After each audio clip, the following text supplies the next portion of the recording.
Oi, seja muito bem-vindo, seja muito bem-vinda. Meu nome é Luciana e esse é o canal Palavra de Deus, a Melhor Semente. Daremos continuidade à leitura bíblica. Estamos lendo o livro dos Atos dos Apóstolos.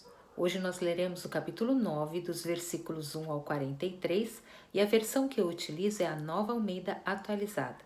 Deus nos abençoe com uma leitura em paz, em nome de Jesus. A conversão de Saulo. Saulo, respirando ainda ameaças e morte contra os discípulos do Senhor, dirigiu-se ao sumo sacerdote e lhe pediu cartas para as sinagogas de Damasco, a fim de que, caso achasse alguns que eram do caminho, tanto homens como mulheres, os levasse presos para Jerusalém. Enquanto seguia pelo caminho, ao aproximar-se de Damasco, subitamente uma luz do céu brilhou ao seu redor. Ele caiu por terra e ouviu uma voz que lhe dizia: Saulo, Saulo, por que você me persegue? Ele perguntou: Senhor, quem é você? E a resposta foi: Eu sou Jesus, a quem você persegue. Mas levante-se e entre na cidade, onde lhe dirão o que você deve fazer. Os homens que viajavam com Saulo pararam emudecidos, ouvindo a voz, mas não vendo ninguém. Então Saulo se levantou do chão e, abrindo os olhos, nada podia ver. E, guiando-o pela mão, levaram-no para Damasco.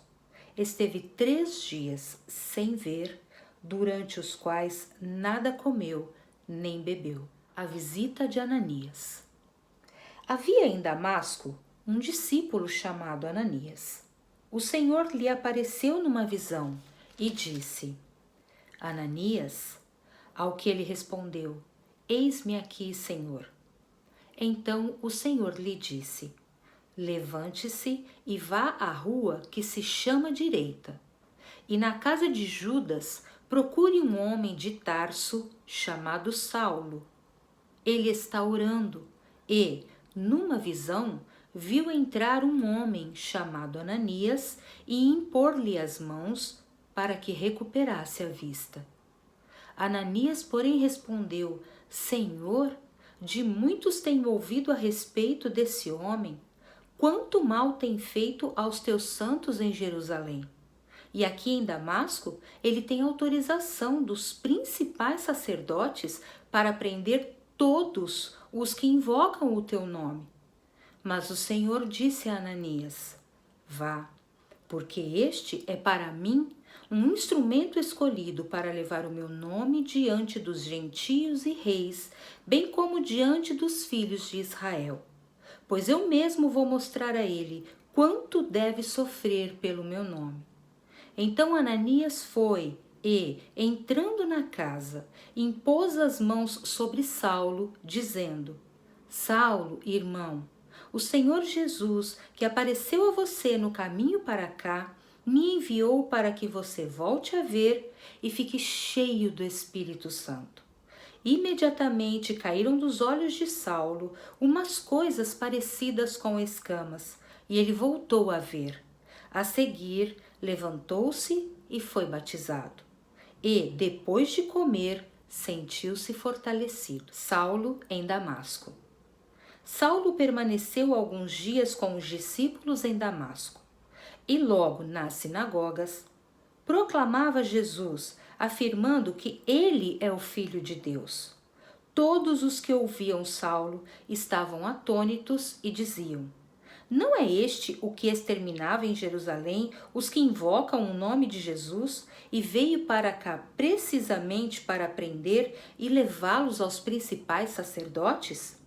Saulo, porém, mais e mais se fortalecia e confundia os judeus que moravam em Damasco, demonstrando que Jesus é o Cristo. Saulo escapa dos judeus. Decorridos muitos dias, os judeus resolveram matar Saulo, mas ele ficou sabendo do plano deles. Dia e noite guardavam também os portões da cidade para o matar. Mas os discípulos de Saulo tomaram-no de noite e, colocando-o num cesto, desceram-no pela muralha. Saulo em Jerusalém e em Tarso. Quando chegou a Jerusalém, Saulo procurou juntar-se aos discípulos de Jesus. Porém, todos tinham medo dele, não acreditando que ele fosse discípulo. Mas Barnabé, tomando-o consigo, levou-o aos apóstolos. Contou-lhes como Saulo tinha visto o Senhor no caminho e que o Senhor tinha falado com ele. Também contou como, em Damasco, Saulo tinha pregado ousadamente em nome de Jesus. E Saulo ficou com eles em Jerusalém, entrando e saindo, pregando ousadamente em nome do Senhor. Falava e discutia com os helenitas, mas eles procuravam matá-lo. Quando isto chegou ao conhecimento dos irmãos, levaram Saulo até Cesareia e dali o enviaram para Tarso. A igreja cresce. Assim, a igreja tinha paz por toda a Judéia, Galiléia e Samaria, edificando-se e caminhando no temor do Senhor. E no consolo do Espírito Santo crescia em número. A cura de Enéas. Passando Pedro por toda parte, foi também visitar os santos que moravam em Lida. Encontrou ali certo homem chamado Enéas, que havia 8 anos jazia de cama, pois era paralítico. Pedro lhe disse: Enéas, Jesus Cristo cura você. Levante-se e arrume a sua cama. Ele imediatamente se levantou. Todos os habitantes de Lida e da região de Saron viram Enéas e se converteram ao Senhor. A ressurreição de Dorcas. Em Jope havia uma discípula chamada Tabita, nome este que, traduzido, é Dorcas. Ela era notável pelas boas obras e esmolas que fazia. Aconteceu que naqueles dias ela adoeceu e veio a morrer. Depois de a lavarem, puseram o corpo num quarto do andar superior.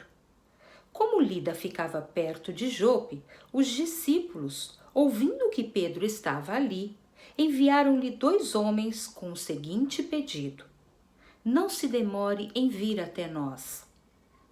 Pedro se aprontou e foi com eles. Quando chegou lá, eles o levaram ao quarto do andar superior. Todas as viúvas o cercaram, chorando e mostrando-lhe túnicas e vestidos que Dorcas tinha feito enquanto estava com elas. Mas Pedro mandou que todos saíssem. Ajoelhou-se e orou. Depois, voltando-se para o corpo, disse: Tabita, levante-se.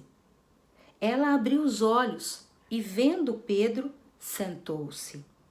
Ele, dando-lhe a mão, ajudou-a a ficar em pé e, chamando os santos, especialmente as viúvas, apresentou-a viva. Isto se tornou conhecido em toda a cidade de Jope, e muitos creram no Senhor. Pedro ficou em Jope muitos dias, na casa de um curtidor chamado Simão. Amém, graças a Deus por essa palavra que nos alimenta de uma forma tão especial, a palavra de Deus, a palavra de Jesus Cristo. Nós vimos aqui que Saulo era um perseguidor de cristãos, mas quando ele teve um encontro verdadeiro com Jesus Cristo, ele tornou-se Paulo, o seguidor de Jesus. O propósito que Jesus Cristo tinha na vida de Paulo se cumpriu e nos alcançou. O propósito que Deus tinha na vida de Jesus se cumpriu e nos alcançou. Deus amou o mundo de tal maneira que deu seu Filho unigênito para que todo aquele que nele crê não pereça, mas tenha vida eterna.